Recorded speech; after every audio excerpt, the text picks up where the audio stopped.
Hi, here's Esther Buerki, international writing expert, author, and life coach.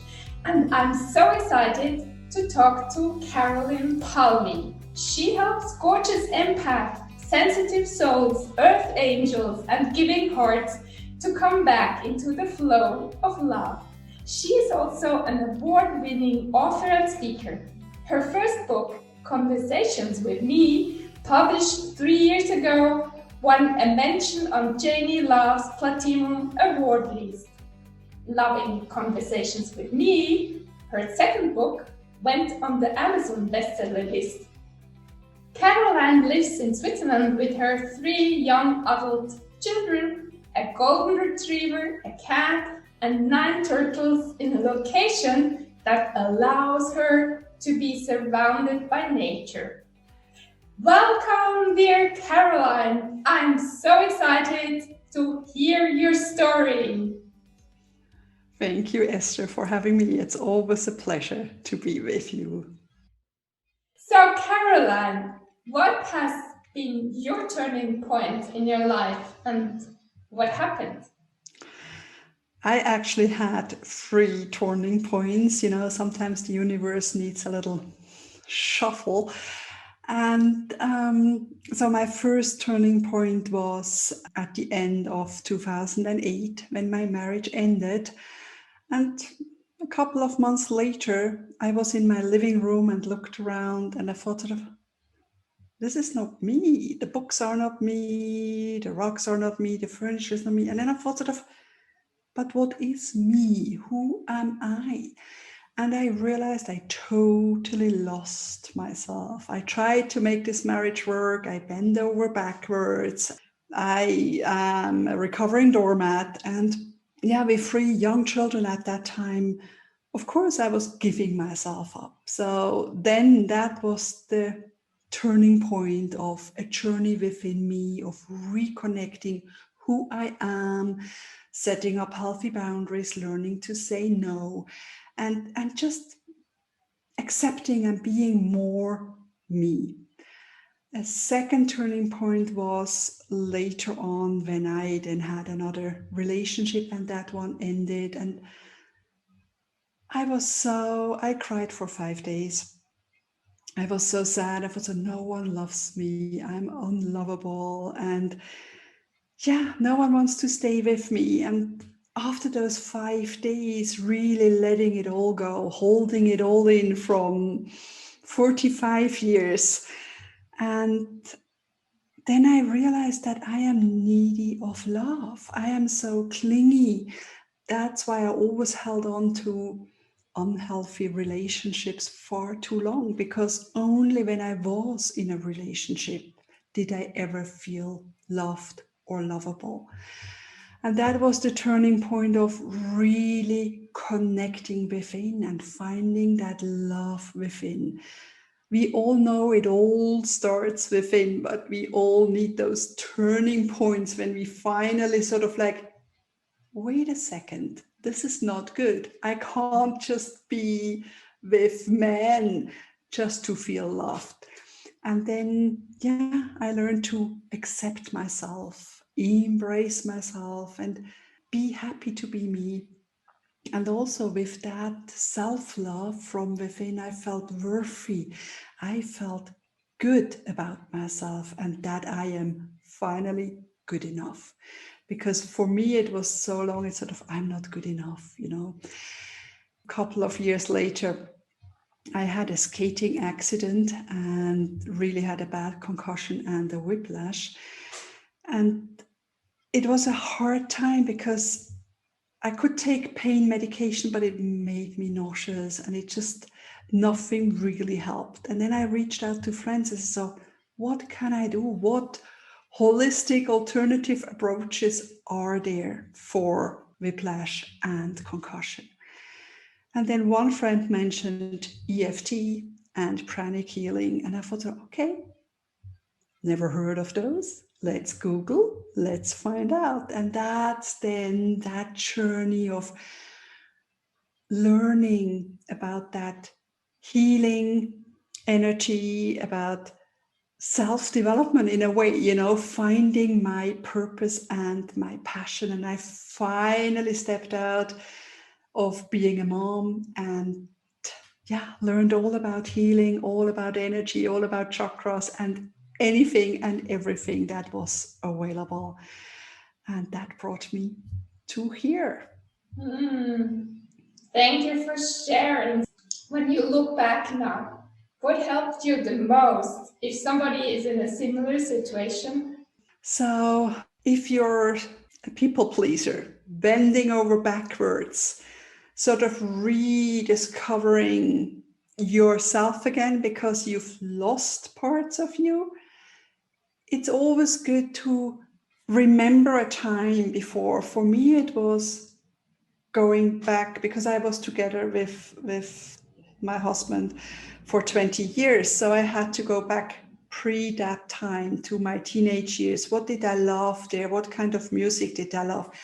Back to a time when life was still okay, or maybe even back to childhood, you know, just go back to things you love to do and do those things. It's sort of like an anchoring point, and then you can move forward. What was your anchoring point? Several things, like for example, my husband only listened to classical music, and I am more of a pop girl, but I didn't listen to any music apart from the radio when I was alone in the car. But then I went back and said, so what kind of music did I love? And then I ordered some CDs or downloaded it from iTunes and listened to this kind of music. I got Prince posters from Monet. I love Monet. So I got those posters to hang in my wall to just reconnect to that energy. And when you're not feeling good enough, when you don't feel lovable, just connecting within, it's what was helping me most. I mean, several things done. First of all, Ho'oponopono, the Hawaiian forgiveness ritual. I think also, when we're people pleaser and not feeling good about ourselves, forgiving ourselves. It's not about forgiving others, but it's about forgiving ourselves for letting other people treat us this way. And the good thing about this is we don't have to know what we have to forgive for something. It just works. And it's just 4 sentences. And I do it in front of the mirror and I look myself in the eye. And then I repeat those 4 sentences over and over. So it's, I apologize. Please forgive me. I love you. You can insert your name, and thank you. I apologize. Please forgive me. I love you. Your name. Thank you. And just do that over and over. And that is sort of a liberation. That is a good first step. And also hugging yourself, you know, just putting your arms around yourself and squeezing and hugging and just telling yourself, oh, I am proud. Feels so good. It's good. And then the important thing is to switch your arms. The one that is underneath goes on top. And then you hug the parts you don't feel so comfortable with, all the parts you might not like about yourself, but they're still part of you. And you say, I start loving you. You're part of me. It's okay. And I love you too. And just, it's so important we accept ourselves just the way we are. And another thing that helped me was I was reading from Louise Hay, Heal Your Heart. And there was one affirmation there and it says, I accept you fully. And then I said that out loud. It was just like, oh, wow. Because we crave acceptance. And we always crave it in the outside, but no matter if others tell us, oh, I accept you, but it's our inner acceptance we crave most. So I accept you, insert your name, you know, and do that regularly and just feel into it. Because acceptance, I think acceptance is the first step to self-love. Self-acceptance, self-embracing all parts of you, and then self-love. And from my skating accident, it's sort of, just going with what was coming up, just being intrigued and listening to the guidance of the universe about your intuition. What is it telling you? What is it nudging you forward to? And taking that next step and doing something for yourself. And one thing that helps is when you put your hands on your heart space, just take in a deep breath into your belly. Just hold your hands on your heart space and breathe in deeply. And in this space, you're in your inner wisdom, you're connected to your intuition, your heart, your guidance. And in this space, you can ask yourself anything. What is it that I need right now? What is my next step?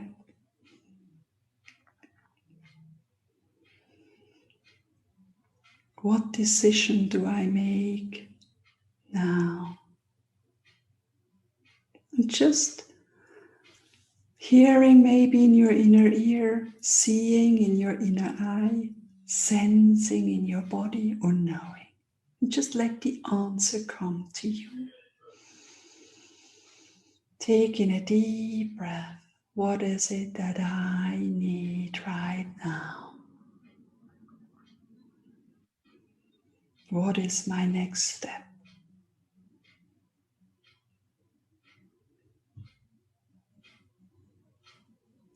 What decision shall I make? And any question you have for yourself. Take a deep breath in.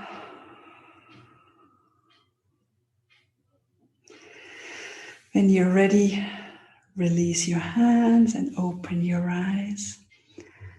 And this is something I do regularly, or even when I feel a bit overwhelmed or stressed, even at the checkout shopping center. And you can just put 2 or 3 fingers on your heart and just take in a deep breath.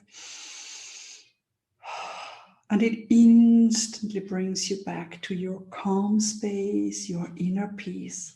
And from there, you can make right decisions. And just, it's like everything else is falling away. And whenever we are stressed or worried, just come back to your heart space. Put something, just fingers or hands on your heart space. Take in a deep breath and release. Thank you so much. This was such a wonderful meditation we just did together, Caroline. Let's go a little bit back. You weren't where you are today before, and you had so many things to overcome and so many things to accept in your life. Why do you think sometimes we need to struggle so much to get at this beautiful place where you are now? I once read about how diamonds are formed. You know, it's actually coal under immense pressure for a long time, and out comes this beautiful, gorgeous diamond. And I think sometimes we need a little bit of pressure to start shining and sparkle. So everyone going through a hard time, just remember, all you need to do is take one tiny step and one tiny step forward. And remember, there's always light at the end of the tunnel. Just keep going, just keep going. And don't forget to look back. Sometimes it's really good to look back and see how far you have already come. Even for business women, we always have our goals and we still have to go so far, and we forget how far we've already come. And that is really great. It's sort of like, wow, I've mastered already 100 steps. So the next step is easier. And yeah, keep shining, gorgeous diamonds. So What do you think, Caroline, was the reason why you had these difficult relationships? Was there something in your childhood? I was the oldest child, and I have two sisters that are identical twins, and they were born before I was even 2. So I think I had to step in and help my mom. My parents were overwhelmed with 3 little children, and then I just had to be the good girl because the younger ones needed more affection. And yeah, just looking for that outside love. I am still very sensitive, an empath, an introvert. And for the longest time, I thought something is wrong with me before I learned all about empaths and introverts and gorgeous sensitivity, and could accept it as the greatest gift. But it's the lack of self-love, that lack of healthy boundaries, that lack of not wanting to be alone, that urge of pleasing others. And as an empath, we often connect with people we want to heal. I could feel the pain from those men in my relationship, and I wanted to make them feel better. And that's not a good relationship, I know now, having learned being assertive. But that was my helper syndrome, trying to make them feel better, or trying to heal them, even back then when I didn't know about healing. And that's, of course, not a good start. And with a lack of self-worth, not feeling good enough, then I, of course, said, I can't be happy. I'm just here, or at least he's not beating me. You can always find a good excuse for everything. But self-love, assertiveness, and feeling worthy of love or a good relationship. And I think that's all that inner work, all that inner healing, to come to this place where you can say, okay, this is me, and I'd rather be single than be with the wrong man. Mm. What would you tell a people pleaser? What exercise could she do to get over it? Yeah, as a people pleaser, you always give, or you try to fit in, and you might not have accepted that it's okay to stand out. So we are all different flowers, and it's okay to be a different flower and stand on your own, or be a bit taller or a bit shorter or a different color.